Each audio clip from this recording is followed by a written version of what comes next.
గట్టిగా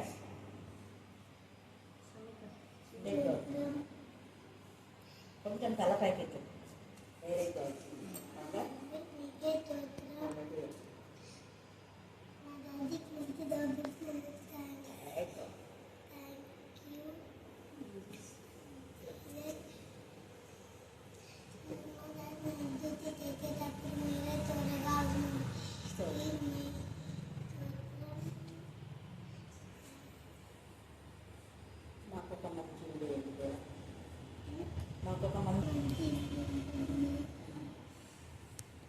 నేను కలెక్టర్ కావాలి కదా.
సంఖ్య ఎంత సృష్టించినా కూడా తక్కువే. దేవ మదనపల్లిలో మీరు వాగ్దానం చేసి ఒక మంచి ప్లేస్ మీరు నడిపిస్తారు. అక్కడ అభివృద్ధి చేస్తానన్న విధానంలోనే దేవ బిడ్డకి ఎవరి గురించి నా ప్రభ నా తల్లి మరి డబ్బులు తీసుకుని ఎక్కడో వాళ్ళందరూ ఇచ్చడానికి మీరు మంచి ఇచ్చారు. మీకే స్తోత్రం. ఇంకా పీస్ ఆఫ్ మైండ్ దాయించాలని ప్రార్థిస్తున్నాను. ఇక్కడ వాళ్ళ సొంత గృహం కట్టుకోవడానికి మార్గం చాలా చేయండి. ఏది వారికి క్షేమకరమైన ప్లేసో అది దాయించండి. పిల్లలకు ముఖ్యంగా ఎడ్యుకేషన్ విషయమే తండ్రి. వాళ్ళు ఏది చేసినా పిల్లల కోసమే కదా నాయన. దేవా పిల్లలు ఎక్కడ డెవలప్ అవుతారో, పిల్లలకి ఎక్కడ మంచి ఫెలోషిప్ ఉంటుందో దేవా ఫెలోషిప్లో వాళ్ళు ఎదగడానికి మీకు దాయించి దేవా సుబ్రేక మీరు ఇచ్చిన పూర్ణ ఆరోగ్య పూర్ణ బలం పూర్ణ శక్తిని బట్టి కూడా ఉంటుంది. అలాగనే నా ప్రభా ఇక్కడనే నా ప్రభా ఎన్ని రోజులు తల్లిలో మాత్రం ఉన్నప్పటికీ నా తల్లి శేఖర్కి ఇక్కడ జాబ్ ఇచ్చారు. మరి అలాగనే నా ప్రభ నా తల్లి నిరీక్షణ కుమారుడు అద్భుత రీతిగా మీరు చేసే ఈ మేళ్ళన్నిటి బట్టి నీకు ఉన్నాము దేవా. ఇది మీ కృప దేవా, మీ దయ, మీ యొక్క కనికరం, దక్షిణ హస్తం, కరుణా హస్తం, మీ యొక్క నా ప్రభ నా తల్లి కృపగల హస్తం, కుడి హస్తం, పరిశుద్ధ బాహు వీరికి తోడుగా ఉంది. ఈ గృహంలో మీ రక్తంలో ప్రోక్షించండి. గృహం దగ్గర మీ రక్త ప్రోక్షణ కిందకి తీసుకురమ్మని ప్రార్థిస్తున్నాం. దేవ ఉదింపబడిన గొర్రెపిల్ల రక్తాన్ని అతను ఈ గృహంలో వేయండి.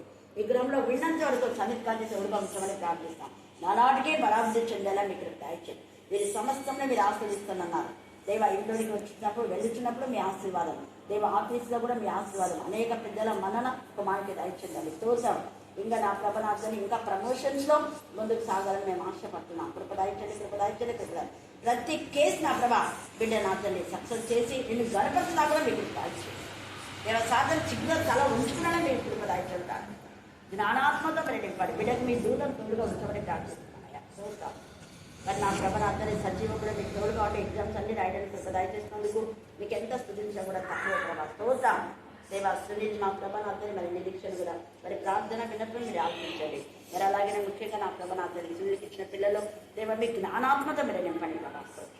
వారి యొక్క ఏం పూర్తి కావడానికి మీకు దాయిచ్చింది. బిడ్డలకు మీరే ఆలోచన చెప్పించండి. మంచి పునాది వేయమని ప్రార్థిస్తున్నాం కదా. మీ గొప్ప కనికరంతో మీరు నింపమని కాదు. మీ కృప, మీ దయ, మీ జాలితో మీరు నింపండి. ద్వితీయోపదేశ కాండం 28:1-14 వచనం బిడ్డలు నెరవేర్చి ఆకాశమైన మంచి ధనాన్ని మీరు ఇస్తానన్నారు కదా.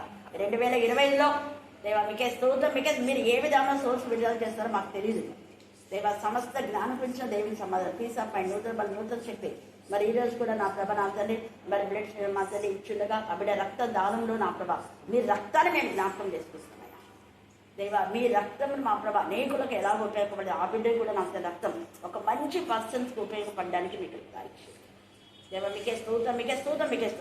దేవా నా తల్లి సునీల్ రక్తంలో నీ వాక్యం ఉంది, నీ ప్రేమ ఉంది, నీ దయ ఉంది, నీ జాలి ఉంది, నీ కనికరం ఉంది.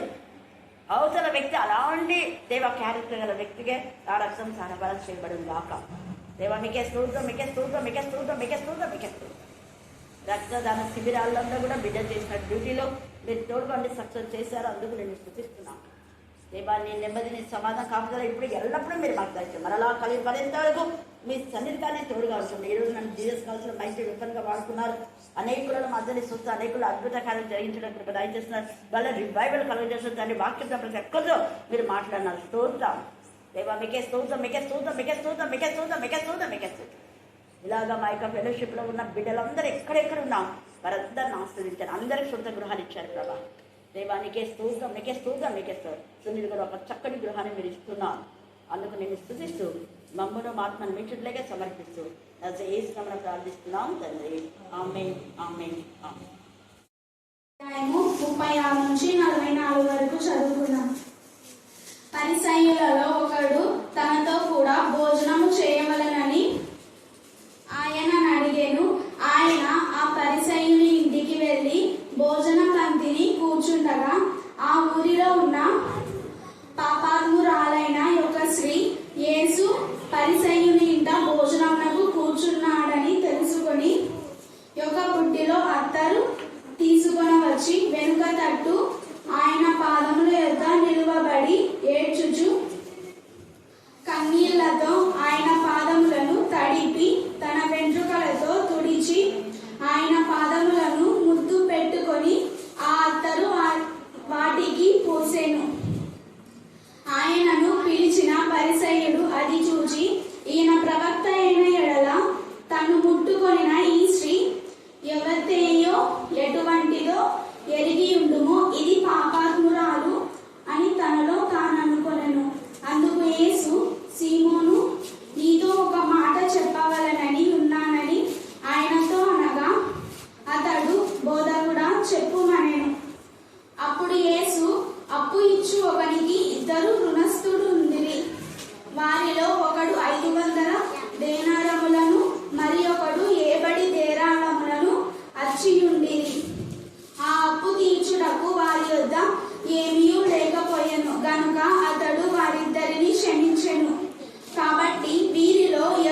పాపి తన పాపంలో నా తల్లి శుద్ధి చేసుకున్న తర్వాతనే మీరు ఎంతో ప్రేమించే దేవుడు అని మీరు లేఖనాల ద్వారా తెలియజేస్తున్న విధానం బట్టి మేము శుద్ధిస్తున్నాం.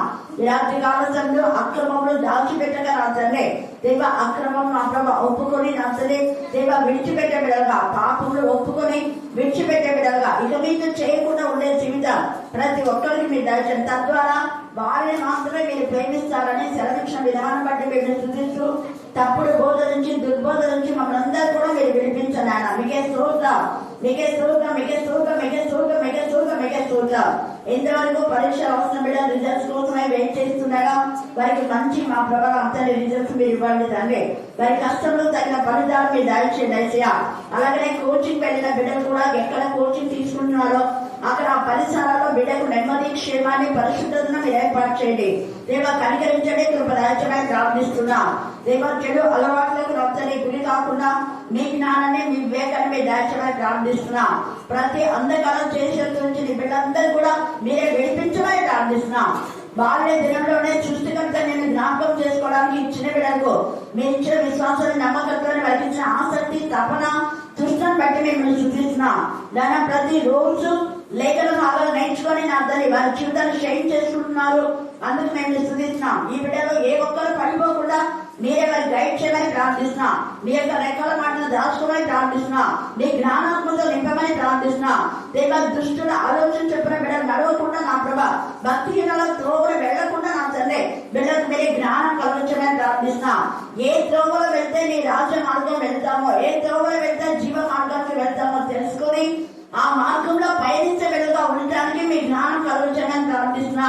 దేవా నీ సన్నిధికి రాకుండా వాక్యం నేర్చుకోకుండా అడ్డుపడే దుష్ట శక్తుల పరిశుద్ధురాలైన పాపాత్మురాలు ఈ యొక్క రాత్రి కాల సమయమందు లేఖన భాగం వింటున్న మనము మన జీవితంలో కూడా మన పాపము ఒప్పుకొని విడిచిపెట్టి ప్రభుకి ఇష్టంగా జీవించడమే ఏసై ఇష్టం.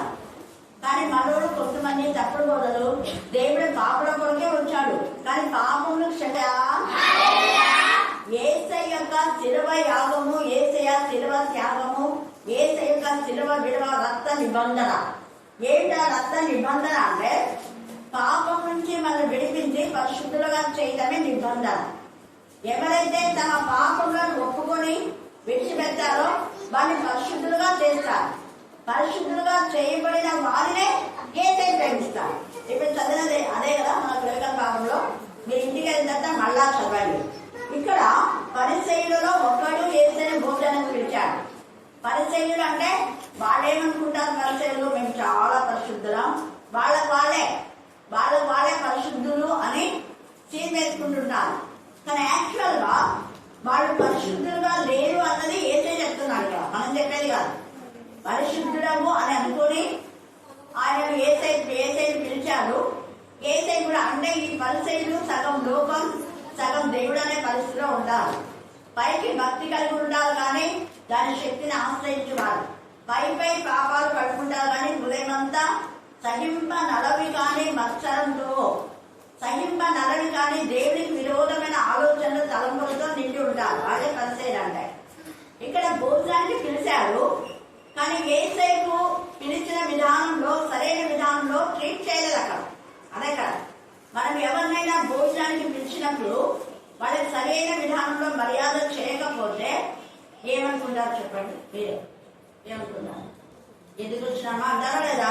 అది ఎందుకు వచ్చినాము, వీళ్ళు ఎందుకు పిలిచారు అని అనుకుంటారు. సేమ్ ఇక్కడ ఈ పరిసయ్యులు ఏంటా ఏసయ్య భోజనానికి కూర్చున్నాడన్న విషయము ఒక ఆమె తెలిసిందంట. ఆమె పేరిక రాయబడ చాలా మంది పేర్లు గ్రంథంలో లేవు. రీసెంట్ గా అడిగారు కొంతమంది, పాపాత్మురాలండి ఆమె పేరు ఏమేమి. ఆమె పేరు కొంతమంది పేర్లు అలాగనే రాయబడతాయి. పాపాత్మురాలని సమరయ స్త్రీ పేరు లేదు, కానీ ఆమె సమరయ ప్రాంతములకు చెందిన స్త్రీ. తర్వాత మగ్దలేనే మరియు కూడా మగల్దా అనే ఆ ప్రాంతములకు చెందింది కాబట్టి ఆమె పేరు మగ్దలీనా మరియా అని రాయబడింది. కాబట్టి ఇలాగా కొన్ని ప్రాంతముల యొక్క పేర్లను బట్టి ఘనురాలైన స్త్రీ అనింది. ఆ యొక్క ఘనురాలైన స్త్రీ ఘనత పొందిన స్త్రీ అనింది. సునేమిరాలు అని రాయబడింది. కానీ వాళ్ళ పేర్లు లేవు. పేర్లు లేకపోయినా వారి పేర్లు దేవుని సన్నిధిలో పెళ్లిలా ఉన్నాయి. కానీ పరిసయ్యుడు పేరుకు పరిసయ్యుడే, కానీ కానీ పరిచర్య దేవుడికి ఇష్టమైన పరిచర్యలుగా ఉండేటటువంటి లక్షణాలు ఈయన లేవని ఏసైనా తెలిసి చెప్పేస్తాడు. ఈ పరిచర్య ఇంట్లో ఉన్నాడని తెలిసి ఈమె భోజనానికి పిలవలేదు, పరిచర్య భోజనానికి పిలిచాడు.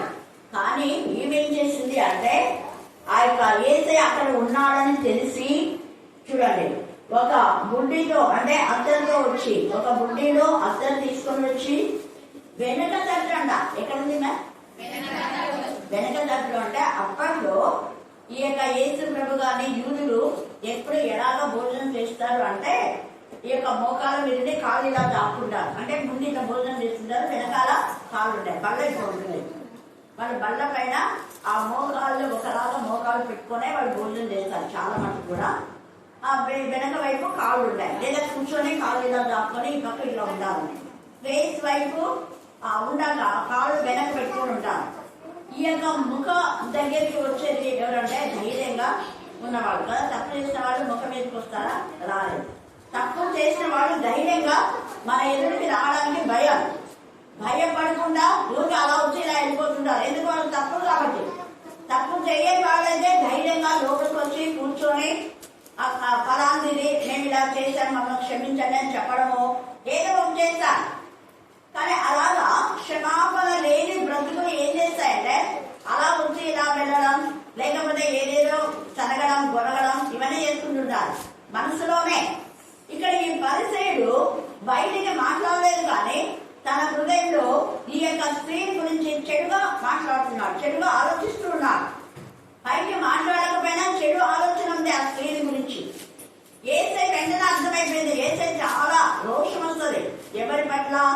తన యందు భయభక్తి కలిగి ఎవరైతే నిజంగా పరిశుద్ధ పరచబడి ఉన్నారో, పరిశుద్ధ పరచబడిన వారిని, పరిశుద్ధులైన వారిని తప్పుగా ఆలోచిస్తే ఏదే ఒప్పుకోడు.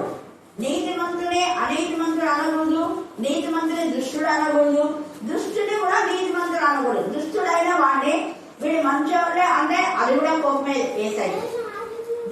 దుష్టుడే అనాలి, నీతిమంతుడే అనాలి. వాడిని వీడన్నా వీడు వాడన్నా కూడా తండ్రి అనే దేవుడికి నచ్చదు. ఎందుకు? ఆయన న్యాయకర్త కాబట్టి, ఆయన న్యాయవంతుడు, న్యాయంగా మాట్లాడేవాడు. అందుకనే ఈమె గురించి మనసులో అలా అనుకుంటుంటే ఏసైకి అర్థమైపోయింది. కానీ ఈమె పరిశుద్ధ పరచబడిన ఈమె ఏం చేస్తుంది అంటే అంత పరిశుద్ధంగా ఉన్నా కూడా ఏసై ముందుకు రాక వెనక వైపు కాళ్ళ దగ్గర ఉండి ఏసై యొక్క పాదాలను ఏం చేస్తుందంట చెప్పండి?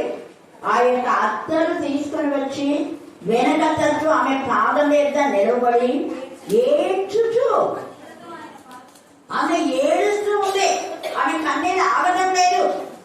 ఆ ఏడ్చడం ద్వారా అర్థం ఏంటంటే ఆమె అంతరంగము ఏసైకి అప్పగించే తత్వ నేను నీకు విరోధంగా ఎన్నో చేశానని తాను అనుకోని అవన్నీ కూడా ఆమె ఒప్పేసుకుంటుంది. ఆమె మనసు ఏసైకి అర్థమైపోయింది. పరిచయం మనసు కూడా ఏసైకి అర్థమైపోయింది. పరిచయం ఎంత మాత్రమో ఆర్భాటాలు హక్కుల గురించి ఆలోచిస్తున్నాడు. నేను కాబట్టి ఏసైని భోజనానికి పిలిచాను, ఏసైకి నేను ఇది చేశాను, ఏసైకి నన్ను అది చేశాను అని గొప్పలు చెప్పుకునేటటువంటి విధానంలో పరిచయం యొక్క నేచర్. కానీ ఈమె ఏసయ్య నీ ఎదురికి కూడా రాలేకపోతున్నాను ఆయన. నేను ఒకరోజు రక్తం సాంబాన్ స్త్రీ కూడా అదే ఎదురికి రాలేక ఆమె ఎంతగా వంగి వెనక వైపు ఆయన వస్త్రం చెంగు పట్టింది. తర్వాత ఏసయ్య ఆమె క్షమించింది. హల్లెలూయా, హల్లెలూయా. నీ యొక్క స్వస్థత పొంది ఉన్నావమ్మా అని చెప్పాను. ఇంకా కొంతమందికి నీ పాపములు క్షమించబడి ఉన్నాయి అని చెప్పాను. అలాగనే ఇక్కడ ఈమె పాదముల దగ్గర ఆయన పాదములు మాత్రమే ఆయన ఆ యొక్క గుడ్డి అత్తరి గుడ్డి తీసుకొని వచ్చి వెనక తట్టు ఆయన పాదముల యొక్క నిలబడి ఏడ్చుచు కన్నీళ్లతో ఆయన పాదములను తడిపేసిందంట. ఒకసారి ఆలోచించండి, మరి కన్నీళ్లతో పాదాలు తడపడం మీరు తడుపుతున్నారా? మీకు కన్నీరు వస్తుందా? ఈమె కన్నీరు ఏంటి అంటే ప్రభా ఎంత భయంకరమైన నన్ను ఎంతగా నిజంగా ఎంతో మంది నువ్వు కాపాడావు, నన్ను కూడా రక్షించవా, నన్ను కూడా శుద్ధి చేయవా, అనేక మందిని పరిశుద్ధపరిచిన ఏసే నువ్వే. ఈ పాప బ్రతుకులో నేను కృంగి నలిగిపోతున్నాను. ఈ పాప బ్రతుకు ఎంత భయంకరమైన అర్థమైపోయింది, ఈ పాప బ్రతుకు ఎంత బాధాకరమో నాకు అర్థమైపోయింది అని ఆమె ఏడుస్తుంది. తన పాపాలన్నీ ఎంత అత్యయితమైన జీవితంలో ఉన్నాం దేవా అని చెప్పుకుంటూ ఆమె ఏడుస్తుండే. ఆ ఏడుపుతో కన్నీళ్లతో, ఆ కన్నీళ్ళు ఒక రెండు కన్నీళ్లు కార్చేవి కాదు. కొంతమంది ఏడుస్తుంటారు, దాన్ని వంగలేడుపు అంటుంటారు కదా, అట్లా కాదు. ఇలా నిజంగా ఏడుస్తా ఉన్నాడు. ఆమె హృదయం అడ్డడుగు భాగం నుంచి నీరు ఆగడం లేదు, ఆగడం లేకుండా వచ్చేస్తా ఉండే. ఆ నీరు ఏసే పాదాలను తడిపేటంతగా ఉంది. ఈ రాత్రి కాల సమయంలో నీ పాపముల విషయమై నువ్వు ఇలాగ పశ్చాత్తాపన్నావా? నీ పాపముల విషయమై ఏసయ్య దగ్గర, ఏసయ్య సన్నిధిలో ఇలాగ పాపము కన్నీళ్ళలాగా కారిపోయిందా? ఆ కన్నీళ్ళే పాపంగా కిందికి వెళ్ళాయి, ఆయన పాదం మీద పడేసింది. ఇదిగో ఏసయ్య ఇవన్నీ పాపాలు చూడు, వీటన్నింటినీ నీ పాదం ముందు పెట్టా, నువ్వే నన్ను శుద్ధి చేయి, నేను నీ పాద దాసుని అన్నట్టుగా ఆమె మాట్లాడుతుంది. ఆమె హృదయం అంతా కూడా యేసయ్య యొక్క ప్రేమ, కనికరంతో, దయతో, జాలితో, నేను చాలా దయగలవాడు, చాలా కనికరవాడు, పరిశుద్ధ. అయితే యోహాను సువార్త 4వ అధ్యాయంలో సమరయ స్త్రీ ఎంతగా నువ్వు క్షమించేశావు, అలాగా నన్ను కూడా క్షమించవా అన్నట్టుగా ఆమె వ్యాప్తి ఇంటికి ఉంది. అంతగా ఆమె మా యేసయ్య పాదముల దగ్గరనే ఆ పాదములను ముందు పెట్టుకుంటుంది. తర్వాత తల వెంట్రుకలతో చూచింది. తల వెంట్రుకలు స్త్రీకి ఘనం, తల వెంట్రుకలకే స్త్రీకి బయట చెంగు అని రాయబడింది. చెంగులు వేసుకోవడం కాదు, ముసుగులో ఎన్నో పాపాలు చేస్తుంటారు, ముసుగేసుకొని నిద్రపోతుంటారు, ముసుగేసుకొని అటు ఇటు చూస్తుంటారు, ఆ ముసుగు కాదు. తర్వాత ముసుగు తీసివేయబడింది అని కూడా రాయబడింది లేఖనంలో. యేసయ్య శిరస్సుగా ఉన్నప్పుడు శిరస్సు అయిన యేసయ్యకు ముసుగు వేయని అవసరం లేదు. యేసయ్య మనం శిరస్సుగా ధరించున్నాం. గలతీయులకు రాసిన పత్రిక 3వ అధ్యాయము 27వ వచనం చదవండి. స్త్రీ అని, పురుషుడని, హెల్లేయుడని, తర్వాత చెప్పండి చదవండి, ఇంకా చాలా ఉంది. అయితే ఇవన్నీ ఉండి యేసయ్యను మనం ధరించాం. క్రీస్తును ధరించిన వాళ్ళు ప్రతి ఒక్కరు కూడా భేదం లేదు. స్త్రీ అని లేదు, పురుషుడు అని లేదు. ఉంది అక్కడ స్త్రీ అని, పురుషుడని ఏ భేదం లేదండి. చెప్పండి అందరు గట్టిగా, స్త్రీ అని, పురుషుడని ఏ భేదము లేదు.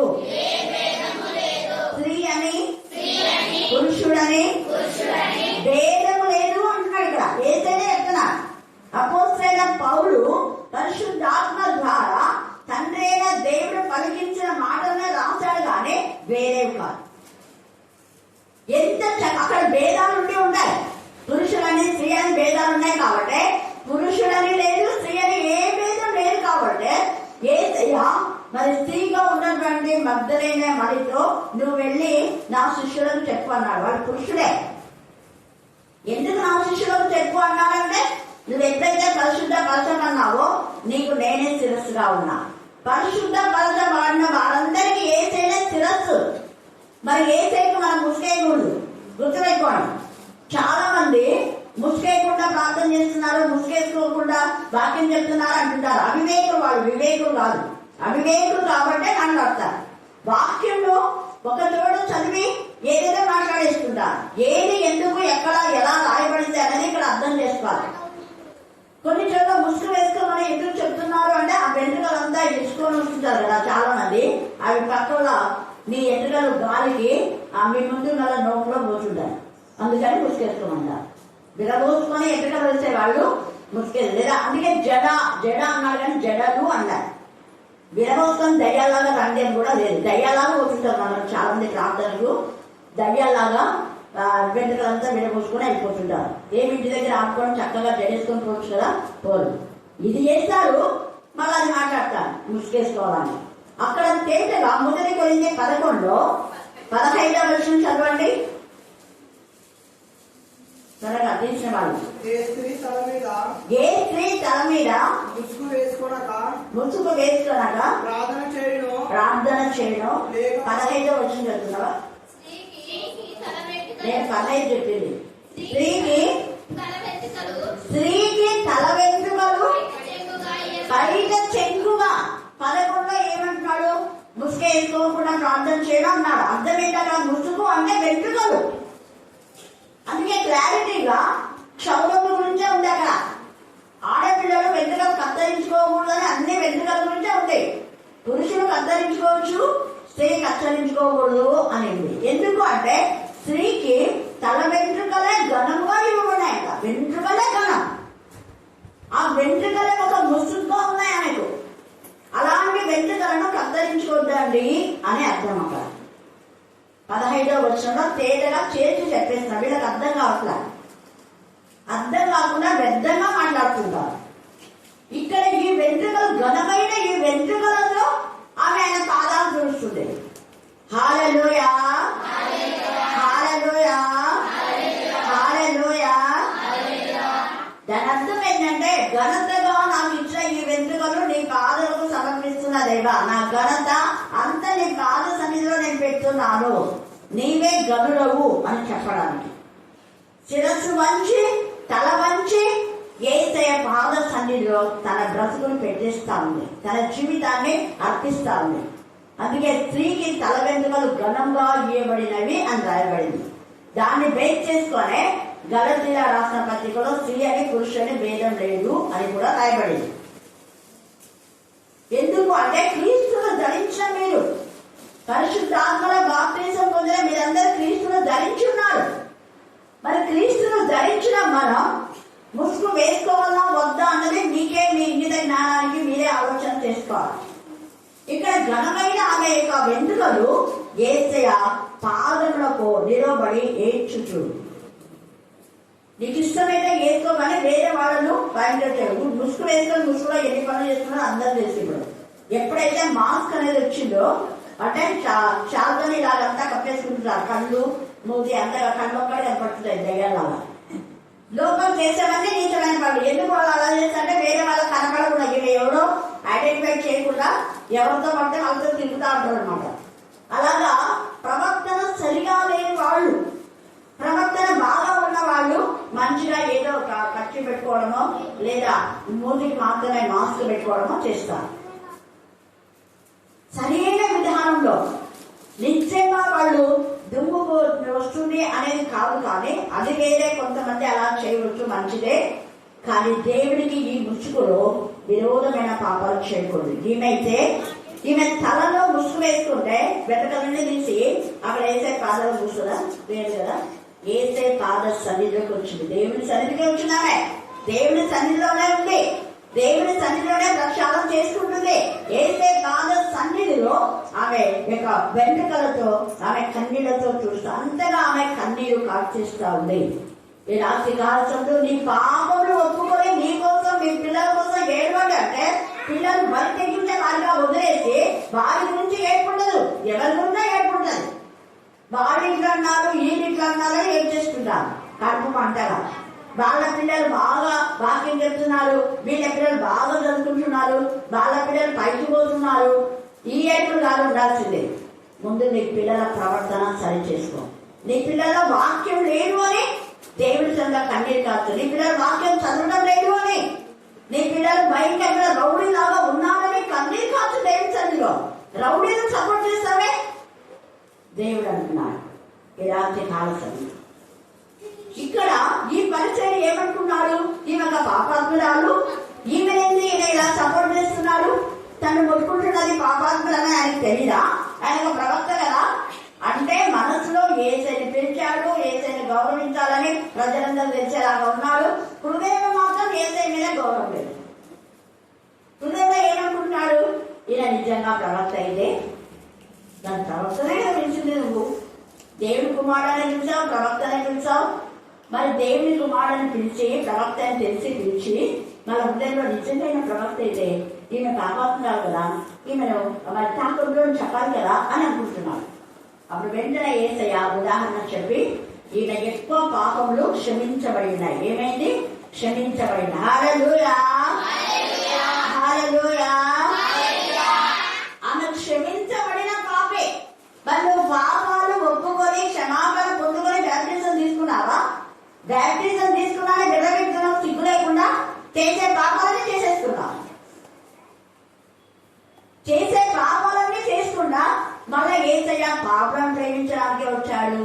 అవును, పాపాలను ప్రేమించడానికే వచ్చాడు, కానీ పాపాన్ని కాదు. పాపాన్ని అసహించుకొని చెడుతనాన్ని విసర్జించని చెప్పాడు ఆయన. నేను పరిశుద్ధులను కాబట్టి మీరు పరిశుద్ధుల 1:14. నేను పరిశుద్ధులైనాను. మరి మీరు పరిశుద్ధులుగా ఉంటే మీ పాపాలు కక్కేయాలి, మీ పాపాలు కడుక్కోవాలి, మీ పాపాలు విసర్జించాలి కదా. ఈమె పాపాలు కన్నీటి ద్వారా తన పాపాలన్నింటినీ ఒప్పేసుకొని ఏసే పాదాలను పెట్టేసింది. ప్రభా, ఇదిగో ఇవన్నీ భయంకరమైన పాపాలు, ఇక నీవే శుద్ధి చేయాలి అని తను అనుకుంది. అందుకే ఏసే కూడా శుద్ధి చేశాడు. అవన్నీ ఒప్పేసుకుంటుంది కాబట్టి ఆమె హృదయ అంతరంగం నుంచి ఏసైకి అన్ని చెప్పేసుకుంటుంది. ఏసే ఆమె హృదయం చూస్తున్నాడు. మనుషుల హృదయం కూడా ఏసై కనపడింది. అందరి హృదయాలు ఏసై కనపడతాయి. హృదయంలో నువ్వు ఇంటి దగ్గర కూర్చొని, నువ్వు దారిలో కూర్చొని, నువ్వు బస్సులో కూర్చొని, నువ్వు ట్రైన్ దగ్గర, కొట్టు దగ్గర, ఎక్కడ ఏం మాట్లాడుతున్నావు, నీ మాటలన్నీ కూడా ఏసైకు సీసీ ఫోటోలో తెలిసిపోతాయి. ఈ సీసీ కెమెరాస్ అన్నా సరిగా పనిచేయడం కానీ ఏసై కన్నులు బాగా పనిచేస్తాయి 24 hours. హల్లెలూయా, హల్లెలూయా, హల్లెలూయా. అందుకే ఈ యొక్క పరిసయ్యుడి యొక్క హృదయాన్ని చూసి నువ్వు నీ హృదయంలో ఏమనుకుంటున్నావు, నీతో నేను మాట్లాడాలి. నువ్వు అనుకున్న ఆలోచన తప్పుడు ఆలోచన. అసలు నీకే పరిశుద్ధత లేదు, నీకంటే ఎక్కువ అలాగే పరిశుద్ధత ఉంది. ఆమె పరిశుద్ధురాలైనటువంటి స్త్రీ. ఆమె పాపాత్మురాలు కాదు. నువ్వు ఆమె పాపాత్మురాలుగా అనుకుంటున్నావా? ఆమె పాపాత్మురాలు. ఆమె శుద్ధి చేయబడితేనే ఆమె పరిశుద్ధురాలుగా అయిపడింది. కాబట్టి నా జీవితం పరిమళ వాసనగా చేయి తండ్రి అని యేసయ్యకు ఆ యొక్క అత్తరు తెచ్చి పూసి కన్నీళ్లతో పాదాలు తడిపేసింది. మరి నువ్వు ఏనాడైనా నా కాళ్ళకు నీళ్ళు ఇయ్యలేదు, నువ్వు కన్నీరు పక్కన పెట్టేస్తే పాదాలు కడుక్కోమని నీళ్ళు నీకు చేయవలసిన మేనర్సే లేదు అసలు. నీకు వేషధారి అన్నాడు. నువ్వు పరిచయడమే, నువ్వు యాజకుడమే, నువ్వు సంఘానికి పెద్దవే, కానీ అసలు నీకు మేనర్సే లేదు. మర్యాదగా ఎలా ప్రవర్తించాలి, సంఘంలో సమాజంలో ఎలా ప్రవర్తించాలి అన్న మర్యాదనే నీకు లేదు. ఎవరితో ఎలా మాట్లాడిన మర్యాదనే నీకు లేదు. తప్పుగా ఖండించాలి. అందుకనే అంటాడు ఇక్కడ వేషధారి, వేషధారులారా, శాస్త్రులారా, పరిచయులారా, వేషధారులారా. మత్తయి 23 అంతా చదువుకోండి. మీరు వేషధారులు. పైకి భక్తి భక్తి అన్నారు, భక్తి ముసుగులో ఉన్నారు, కానీ భక్తి లేదు. మీకు భక్తి ఉంది. ఏం చేసినా భక్తి కోసమే చేస్తున్నారు, తినడం కోసమే ప్రతి చేస్తున్నారు, దేవుని మహిమ కోసం కాదు అన్నట్టుగా యేసయ్య మాట్లాడి అంటున్నాడు. ఆమె నిస్సారమే. ఆమె అంటున్నావు పాపని, కానీ అన్ని క్షమించమన్నాయి. ఆమె ఒప్పేసుకుని నువ్వు ఒప్పుకోలే. ఇస్కరియోతుగా ఒప్పుకోలే, ఒప్పుకున్నాడు. పేతురు ఒప్పుకున్నాడు, ధన్యుడైపోయినాడు. హల్లెలూయా, హల్లెలూయా. అందుకే అతిక్రమని దాచిపెట్టేవాడు వర్ధిల్లాడు, వాటిని ఒప్పుకొని విడిచిపెట్టేవాడు ధన్యుడు. వాళ్ళు ఒప్పుకోరు, వాళ్ళ పిల్లలు ఒప్పుకోరు, వాళ్ళ భక్తంతా పాపం జీవితమే మళ్ళీ విలపిస్తుంటారు. ఏమేమో చూడండి, ఇక్కడ దేవుడు ఎంత తేటగా ఆమె పాపంలో క్షమించబడి ఉన్నాయి. కారణం ఆమె ఒప్పేసుకుంటేనే క్షమాపణ, ఒప్పుకోకపోతే లేదు క్షమాపణ. కాబట్టి వీరిలో ఎవరు అతను ఎక్కువగా ప్రేమించారో చెప్పమని అడిగాను. అందుకు సీమారు అతను ఎవరికి ఎక్కువగా క్షమించారో వాడే అని నాకు తోచుతున్నది అని చెప్తాను. నువ్వు సరిగ్గానే మాట్లాడినావు. ఇప్పుడు దారిలోకి వచ్చినావు. నువ్వైతే ఇవన్నీ సగం కప్పుకున్నావు, సగం ఒప్పేసుకున్నావు. ఇవన్నీ కప్పుకోకుండా ఒప్పేసుకుంది. ఆమె శుద్ధి చేయబడింది. ఇప్పుడు ఆమె హృదయం పరిశుద్ధంగా ఉంది. ఆమె హృదయంలో పరిశుద్ధత గురించి తప్ప వేరే ఏది లేదు. ఆమె పరిశుద్ధురాలు. ఆమె కాపీ కాదు. నువ్వు ఆమె పాపాత్మురాలు అంటున్నావు, కానీ నేనంటున్నా ఆమె పరిశుద్ధురాలు అంటున్నా. హల్లెలూయా, హల్లెలూయా, హల్లెలూయా. ఆమె పాపాత్మురాలుగా నువ్వు అనుకుంటున్నావు నీ హృదయంలో, కానీ యాక్చువల్ గా ఆమె కంటే నువ్వే పాపిగా తెలియజేశాడు. అతని లోపాలు ఎత్తిపెట్టాడు. అతని లోపాలన్నీ కట్టుపెట్టుకొని ఈమె ప్రాణంగా చేశాడు. అయితే ఇప్పుడు యేసయ్య అతని లోపాలు చెప్పిస్తున్నాడు. నీ ఇంటిలోనికి రాగా నీ పాదములు నేనేయలేదు. ఇవన్నీ తప్పు కదా. తప్పుడు నువ్వు వేసి ఆమె తప్పుడు అన్నాడు. చూడండి, ఈమె తన కన్నీళ్లతో పాదములను తుడిచి ఆ పాదములను కలిపి తన వెంట్రుకలతో తుడిచాను. నీకు నన్ను గుర్తు పెట్టుకోలేదు. అప్పట్లో ఎవరైనా ఇంటికి పిలిస్తే నువ్వు ఇప్పటికీ ఫారిన్ కంట్రీస్ లో ఇదే ఉండేది. ముద్దు పెట్టుకోలేదు, కానీ నేను లోపలికి వచ్చినప్పటి నుండి ఈమె నా పాదములు ముద్దు పెట్టుకుంటున్నాడు. నేను తిరుపతి వెళ్ళినప్పుడు అక్కడంతా చాలా మంది ఇదే చేస్తారు. సేవకురాలు వచ్చిన వెంటనే వాళ్ళు ఆలింగనం చేసుకొని విషయం చెప్తారు. చేతులతో ఎక్కడి ఊరికే నిలబెట్టి చెప్పాలట. తర్వాత ఈమె నా పాదములకు అద్దరు పూసెను, ఆమె విస్తారమైగా ప్రేమించను కనుక చూడండి, ఆమె విస్తారంగా ఎవరిని ప్రేమించనంట? యేసయ్య. హల్లెలూయా, హల్లెలూయా. ఆమె ప్రేమ ఎక్కువ, ఆమె ప్రేమ నిష్కలంకమైన ప్రేమ, ఆమె ప్రేమ నిర్దోషమైన ప్రేమ, ఆమె ప్రేమ ప్రతిఫలం ఆశించని ప్రేమ. నీవేమో నన్ను ప్రేమించినట్టే నటించావు, భోజనానికి పిలిచావంటే నీవెందుకు పిలిచావు? వేరే వాళ్ళు అబ్బా పరిశీలుడు యేసు ప్రభు యొక్క శిష్యులకు అందరికి కలిసి భోజనం పెట్టాడా అని ఇద్దరు నిన్ను ఒప్పుకోవాలని, ఇద్దరు నిన్ను మెచ్చుకోవాలని, నీ ఇద్దరు మెప్పు కోసం నువ్వు చేశావు భోజనం పెట్టడం అంతా. నిజంగా దేవుని గణపరచ కోసం చేశావా అన్నట్టుగా చూడండి కదా. ఆమె యొక్క విస్తార పాపములు క్షమించబడిననే నీతో చెప్పుచున్నాను. ఎవరికి కొంచెము క్షమించబడినో వాడు కొంచెముగా ప్రేమించునని చెప్పి నీ పాపములు క్షమించబడి ఉన్నవని ఆమెతో చెప్పాను. నిజంగా మేము ఒప్పుకుని కప్పుకోలే. మనల్ని అందరు తిరగవద్దు, తాగవద్దు, వదలవద్దు, ఎక్కువగా దేవుని విరోధంగా ఉంటారు. చేసే నానాగా చండాలమైన పనులు చేస్తే మనం పెద్ద పరిశుద్ధులాగా వినిపిస్తుంటా. ఇక్కడ అదే చెప్తున్నాను. నువ్వేమో పెద్ద పరిశుద్ధులాగా నువ్వు అనుకుంటున్నావా? ఈమెనే పరిశుద్ధురాలు, ఈమె క్షమించబడింది. ఈమె పాపి కాదు, ఈమె పాపాత్మురాలు కాదు, ఈమె పరిశుద్ధురాలు. మగ్దలేని మరియ పరిశుద్ధురాలు కాబట్టి మగ్దలేని మరియ యేసయ్య యొక్క వాక్యంతో నింపబడింది. యేసయ్య పట్ల తమనా దృష్టం ఉంది కాబట్టి నీవు వెళ్ళి నా శిష్యులకు వాక్యం చెప్పన్నాడు. శిష్యులు పురుషులే, పురుషులైనా కూడా అక్కడ పాత నిబంధన బ్రేక్ చేస్తున్నారు. పురుషులకు స్త్రీలు వాక్యం చెప్పకూడదు, ఎందుకంటే వాళ్ళతో అంటే వాళ్ళ భర్తలు ముఖ్యంగా ఎవరైనా ఉంటే వాళ్ళ దగ్గర నేర్చుకోవాలనుంది. కానీ కొత్త నిబంధనలో యేసయ్య కొట్టి వేశారు. హల్లెలూయా, హల్లెలూయా. అంటే ఒక విధానంలో అది నెరవేర్చే దాని అర్థం ఏంటంటే యేసయ్య నేనే శిరస్సుగా కలిగి ఉన్నా. పురుషులైన మీరంతా కూడా స్త్రీలే. సంఘం అంటే స్త్రీ, సంఘం అంటే స్త్రీ. పురుషులని స్త్రీ అని భేదం లేదు. యేసయ్య మాత్రమే పురుషుడు. యేసయ్య ధరించుకున్న ఆమె యేసయ్య శిష్యులకే వాక్యం చెప్పాలని తెలిసి చెప్పేస్తున్నాను. కాబట్టి ఈ యొక్క రాత్రి కాల సమయమందు మనం పరిశుద్ధ పరచబడిన వారిగా ఉండాలి. అభ్యంతరం రాక మానవు. ఎవరి వలన అభ్యంతరంలో వచ్చిన వారికి ఏంటి?